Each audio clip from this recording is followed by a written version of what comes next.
Ya, volvemos sobre el ejemplo sobre U igual a lo X y Z en R3, tal que X más Y menos Z igual a 0, y para este subespacio de R3 vamos a determinar una base.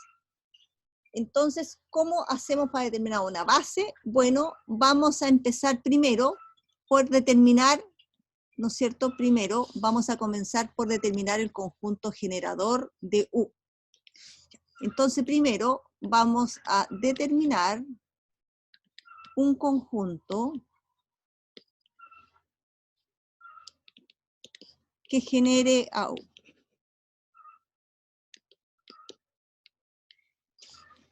¿Cómo hacemos eso? Bueno, vamos a nuestro U.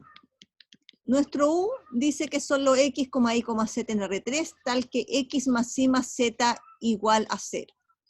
Aquí usted puede determinar, ¿no es cierto? Y mirar, ¿no es cierto? Que voy a sacar esto. Puede mirar aquí que Z, ¿no es cierto?, lo puede escribir en términos de X más Y. Y es eso lo que vamos a hacer aquí. Vamos a determinar aquí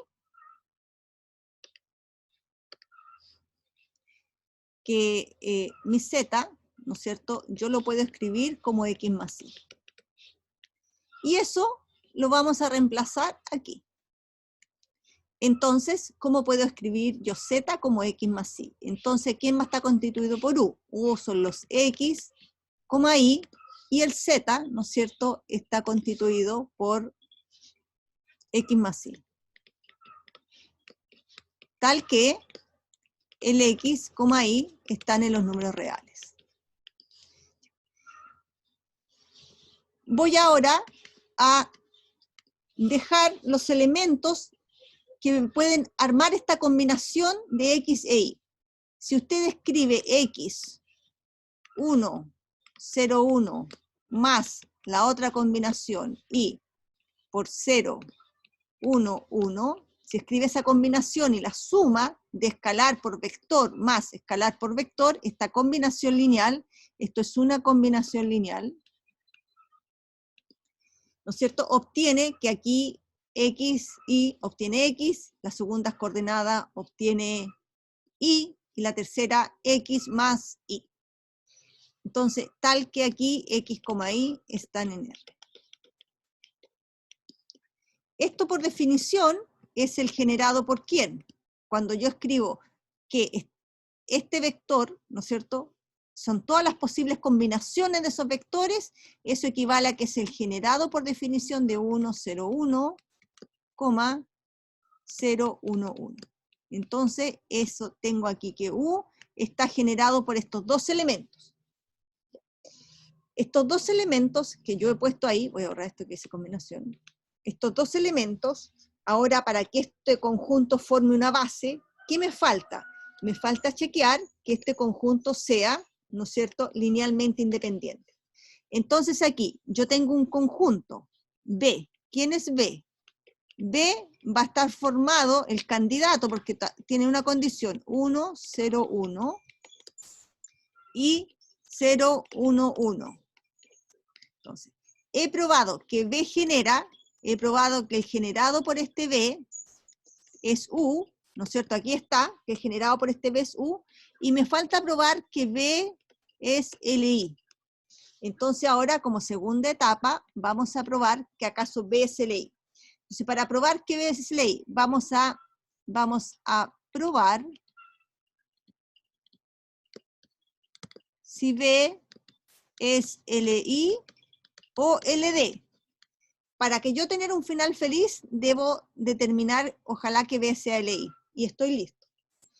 Entonces, me doy mi combinación, sea alfa, beta en los números reales, tal que alfa por el primer vector, 1, 0, 1, más beta por 0, 1, 1, sea igual a ¿quién para armar la combinación?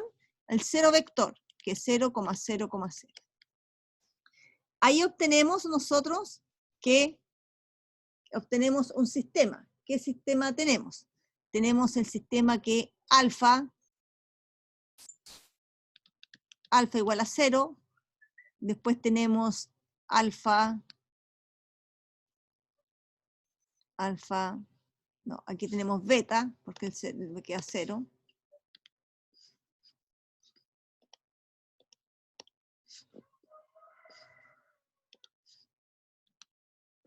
Entonces aquí tenemos beta.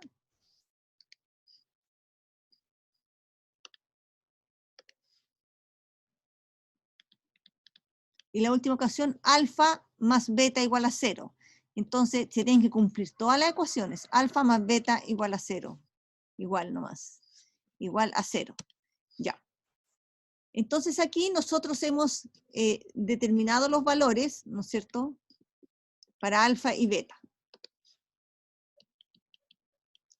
Entonces aquí me salió que alfa y beta valen 0 y cumplen la tercera ecuación, por lo tanto yo tengo que B es linealmente independiente.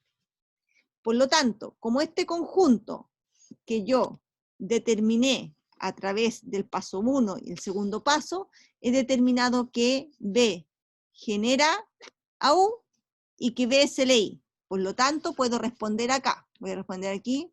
Por lo tanto, B igual a ¿quién? Igual al vector 1, 0, 1, 0, 1, 1 es una base para, ¿ok? Entonces así hemos determinado la forma de determinar una base cuando tengo un subespacio con una condición. Ya. Sigamos la lámina siguiente.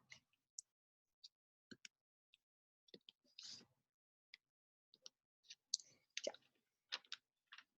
Si B es un espacio vectorial y supongamos que B1 hasta Bn es una base de B, ¿no es cierto? Base de B. Entonces, la cantidad de elementos de la base no va a poder ser más grande. Si usted dice, yo quiero determinar otra base para el espacio, entonces esa otra base va a tener la misma cantidad de elementos que la base que usted ya conocía. Entonces supongamos que yo tengo que B1, vamos a poner dos bases. Entonces supongamos que B1 y B2 son bases de B. Entonces dice esta proposición y su corolario, la cantidad de elementos de B1, que se nota como cardinalidad, la cantidad de elementos de B1 va a ser igual a la cantidad de elementos de B2. ¿Sí? Porque las bases son bases del mismo espacio. Si son bases del mismo espacio, ellas tienen la misma cantidad de elementos. ¿Sí? Y eso es lo que dice nuestro corolario. Toda base de B, ¿no es cierto?, posee n elementos. No puede tener más una que otra. O sea, toda base de un espacio vectorial tiene la misma cantidad de elementos. Entonces, si pensamos en nuestro ejemplo R2, si tomamos el espacio vectorial R2, y yo sé que la base canónica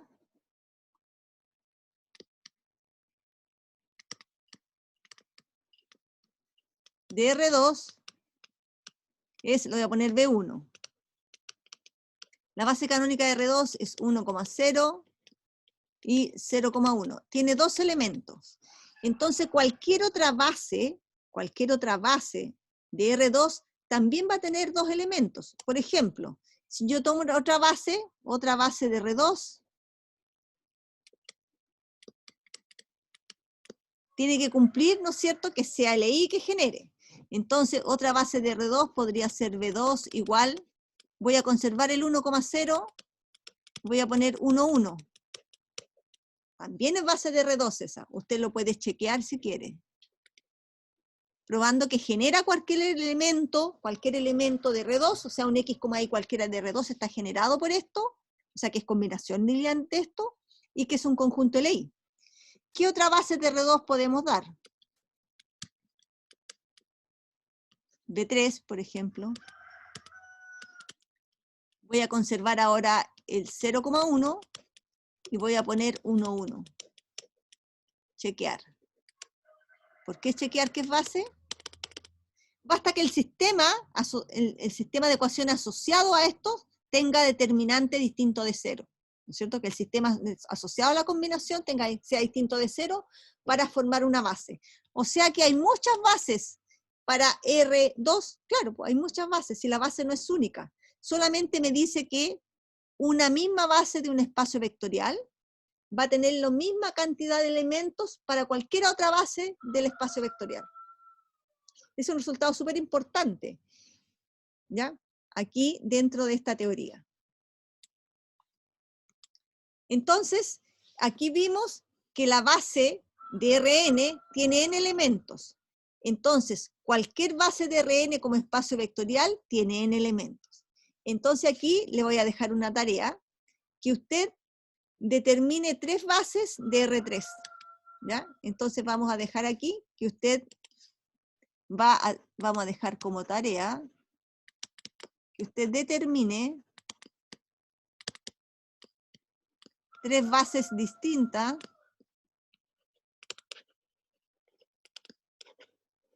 para R3, ¿de acuerdo? 3 bases distintas para R3. Y tiene que justificar por qué son bases. Tiene siempre que poder justificar por qué son bases. ¿Y por qué van a ser bases? Porque van a generar R3 y porque van a ser conjuntos linealmente independientes en R3. ¿Ya? Entonces de aquí usted sabe que la base canónica de R3 tiene 3 elementos. ¿Puede una base de R3 tener 2 elementos? No, porque ya la canónica tiene 3, entonces cualquier otra base de R3 va a tener 3 elementos. Ese es un resultado que usted lo sabe por venir, ¿no es cierto?, que viene de la propia teoría, que toda base de un mismo espacio vectorial tiene la misma cantidad de elementos. Entonces usted sabe que la base canónica de R3 es 1, 0, 0, 0, 1, 0, 0, 0, 1. Esta base canónica, la cardinalidad de la base canónica es 3. Luego, otras bases de R3 tendrán también 3 elementos. ¿Ya? Eso lo dejamos de tarea para que usted determine que las bases no son únicas en los espacios vectoriales y que toda base de un espacio vectorial tiene la misma cantidad de elementos para ese espacio y que digamos, la fortaleza o el rol que tienen las bases dentro de la teoría de los espacios vectoriales es que a partir de estos pocos elementos yo puedo construir todo el espacio vectorial a través de las combinaciones lineales con esos elementos. ¿Ya? Bueno, seguimos la clase del próximo martes, y la clase del martes nos toca nuestra evaluación de cátedra número 2. Nos vemos el martes.